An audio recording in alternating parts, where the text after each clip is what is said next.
My flight is supposed to be at noon, Kenya Airways to Johannesburg. I represent Kenya in the Pan African Parliament. So we have a sitting starting Monday. So we are going early to prepare for the sitting accreditation, etc. So the flight is for 12 noon. I know there'll be a delay. Kenya Airways gave us the notifications that flights were delayed, but we should still come to the airport.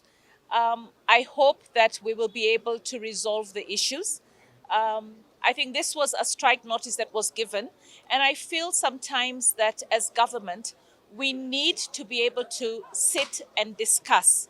I think Kenyans first of all, Kenyans have to understand what is it that the Adani Group is going to provide. Now, I have actually been to Ahmedabad quite a number of times because that's where my husband goes for medical attention.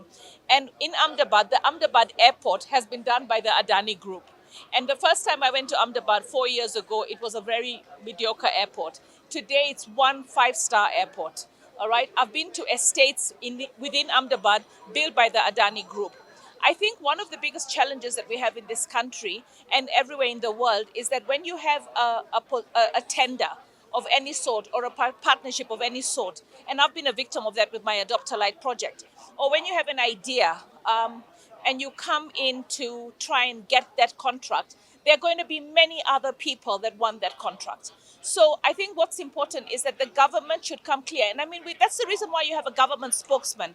Break it down so that people understand everything. So how much money is the Adani Group going to put? Because I'm a parliamentarian, I'm not in the transport committee, and I want answers too. So I want to know how much money is the Adani Group going to put into refurbishing the airport? What are they going to do in terms of the terminals? How are they going to take us? Are we going to have an airport as good as the one that we have in Dubai? All right. Are we going to have an airport as good as the one we have in Hong Kong? Are we going to really become an airport that can see a traffic of 5 million people? Are we building an airport within those 30 years that can make Kenya a destination for connectivity? And then also, what is their investment? Because obviously, if they're making an investment, they have to make a return. But as we're speaking right now, I know that unfortunately, most of the parastatals that we have, including JKIA, are probably not making profits, and they're eating into the need for the government to keep looking for money. So I think just like I am looking for information, I think every Kenyan is looking for information, and the employees of the airport are also looking for information. Because the first thing that they heard was there's going to be job cuts. Right, and I think anybody who's coming in has to be sensitive to the fact that the economy is tough and nobody wants to lose their job. And if you're going to come in, tell us, what are you going to do? You're going to have to make things better than they are for the people that are working here and the country at large. So, I like the solidarity that they have, right? And I hope that we can resolve it sooner, right? I hope that I will fly out today. I think I'm going to have a wait, and that's pretty normal. But if we're going to get it right for Kenya, then this is okay. I stand with the people that want to see change, but with answers. And they want to, there's so much on social media that even I'm lost. I don't know what to believe. So I think the office of the president and the executive has got to come out clean and say, this is what it is.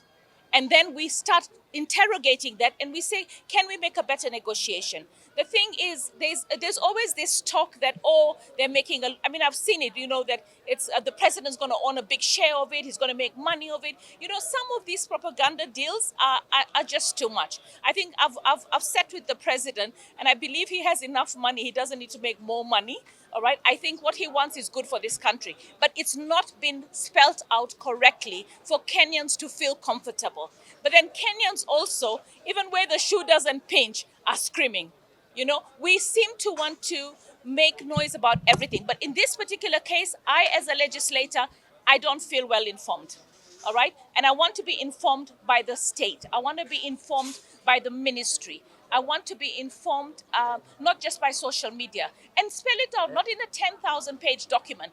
Give us a one-page executive summary of what exactly does it mean. People are talking about 30 years. But really, if you take a loan for a mortgage, any mortgage, it's going to take you between 10 to 25 years. So depending on the investment, it's not too much if he's going to take 30 years to recover. It's not like we're giving him our asset. All right, he has to also deliver. There has to be exit plans. If he's not delivering, what are the exit plans? Are we going to be stuck with him for 30 years? Are we as a country going to get some revenue out of this airport instead of expending money so that we can actually pay our debt, or we can actually improve our development infrastructure in other parts of the country, improve our development plans? So the question is, we need answers. As a Kenyan legislator, as a Kenyan citizen, as somebody who uses the airport, I want to know what are the benefits. I'm not against the Adani Group. As I said, I've been to estates in Ahmedabad that they own. I've been where a friend, my doctor lives in one of those estates. And I've been questioning him and asking him, what's the story here? And he tells me, look, this is, people don't want, it's the European countries fighting against this one. There's a lot of social media. There's no, even Jesus Christ had issues. People had faulted Jesus Christ. So let us be objective and let us see really what is the investment he's putting. And I hope he's not going to be mortgaging our assets. I think I want him to be actually bringing in his resources. Does he have the resources? Because people are also saying that he doesn't have the resources. So if the group doesn't have the resources, we shouldn't be partnering with them. Yeah, let me tell you what, the way Parliament works, I'm in the Housing Committee. So anything housing, I would be absolutely informed. All right, I'm one human being. I can't cope with everything. So I'm in lands and housing. So those are my primary concerns. That's why you saw we went with the president to visit the high-rise housing. So the thing is, when it comes to JKIA, it's under transport. So the transport ministry has to give the information. And the fact that we have a strike today is because the communication and information flow is slow. All right? Because I believe that when human beings come together objectively, they will be able to come up with a solution. So the people that are actually working at the airport have, the reason they've gone on strike is because they feel their grievances are not being addressed. They also feel insecure about their jobs, and they're probably questioning what's going to happen to the asset overall. But if Adani Group is bringing, and also, I think the government just needs to come absolutely clear. And they need to give that information in small bites, not in huge documents that people can't understand. So the spokesman of the government needs to speak and tell us clearly what is it. Because they know the pain points. So, if you go to the doctor with a toothache, the doctor will tell you this is what you need to do. So they know the toothaches of the people. Address them. Tell us. There will be people that will still be not happy, but the courts have also stopped it. So I think that gives us time for us to talk. So since the courts had stopped it, now that we've had the strike, right, I think the government needs to find a balance between the courts, the employees, and the citizens of this country. That's important. Yeah. Okay.